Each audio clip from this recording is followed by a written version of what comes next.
So I recently picked up the brand new chesty for the Insta360 X5. This thing I was really excited for. You know, it's got like the little bevel where the camera sits nice and flush and secure. I was really excited to get this, and honestly, I'm kind of disappointed. So let's go over just the good, what I like, you know, the bad, and the ugly of this thing. So let's get into it. So first things first, grab our Insta360. It's pretty easy to mount. You know, it's got this little threaded wing nut here, so you can kind of thread her on there, get it to the angle that you want, and then just tighten it with this lower screw. And then you have the clasp that holds it in place. So the camera sits nice and flush into that, and then just clicks to lock in, which, I mean, it sits really nice and really flush, and you know, it doesn't go anywhere, really secure. It's in a nice spot of the chest. I mean, that right there, that's a win for sure. But what I think is kind of a design flaw is it covers up the power button. So every time you want to turn your camera on, if I can get it open, anytime you turn your camera on, you have to unclip it, hit the power button, and fold it down to be able to hit record. Unless you're willing to spend the extra, whatever, $150 to get the remote, which I have, but the day that I first got this, I forgot my remote at home, so it was kind of annoying, I'm not gonna lie. So what I ended up doing that day, since I didn't have my remote, was I flipped the camera around so that it was screen side out. And that way I could access the record button. And it also made it to where the power button is accessible as well. But I mean, the lenses on the X5 are replaceable, but screen, no, not so much. So you go down, which, I mean, I just crashed recently, pop a little video down there. You're just breaking the screen, which, I mean, it's a pretty expensive camera. Kind of defeats the purpose of like the padded, you know, holder that held it secure. And then also the mic is behind, which kind of muffles the sound. I didn't really like how the audio wasn't very clear on it. All right, let's talk about the worst part about this camera. I was not thinking that the camera sat inside of that little bubble, one of the lenses. So I shot all day in 360 mode, and I'll just kind of show you a little preview. When you're shooting in 360 mode, anytime that you turn, it shows that foam like around the edges of the screen. And if I were to zoom in enough to not show that, let me turn it off really quick. If I zoom in enough not to show like the outer edges where it clips that together, then it wasn't really a good angle. Like I couldn't really see my handlebars. I was either zoomed in too much, but the minute I zoomed out enough to be able to get like that perfect POV with the handlebars in the shot, anytime there's any type of movement, you would see that around the outer edges, and it basically just ruined every clip. So that kind of requires you to shoot in a single lens mode, which, I mean, kind of defeats the whole purpose of the 360. I think in single lens mode, you know, the GoPro that I'm shooting on now with this, it's a little tore up, but this is the ultra wide lens mod for the GoPro. I mean, if you're gonna use a single lens, you might as well just use a smaller, lighter, more compact camera like the GoPro that I'm shooting on now.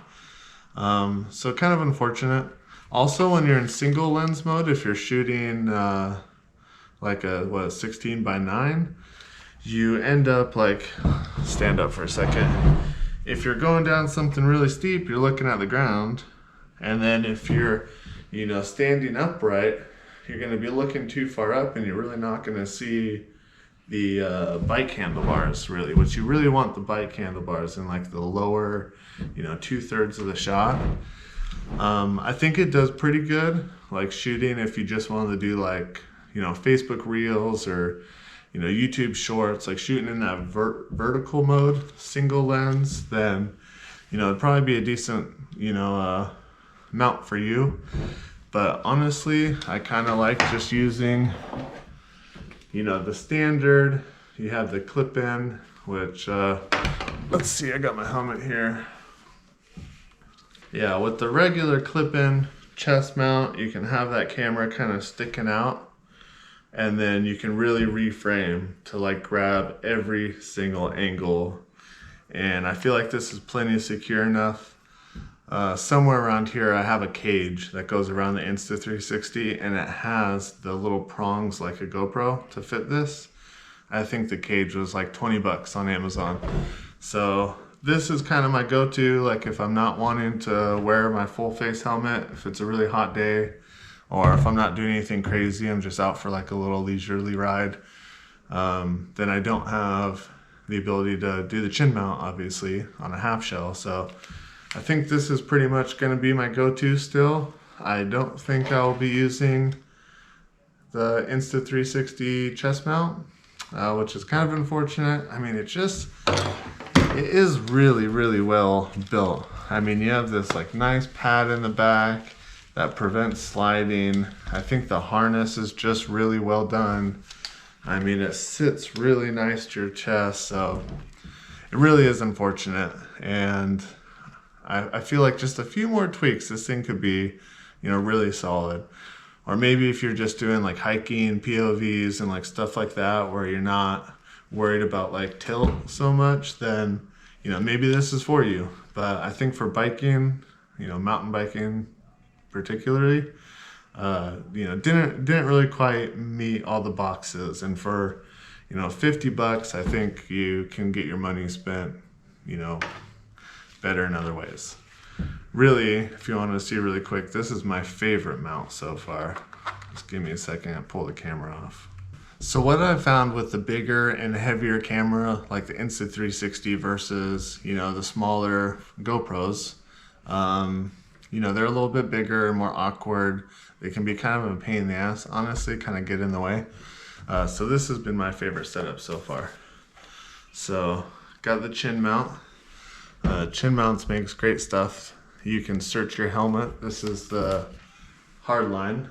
It's by Smith, and it will fit perfectly in your helmet. I've had zero problems. The camera's pretty heavy.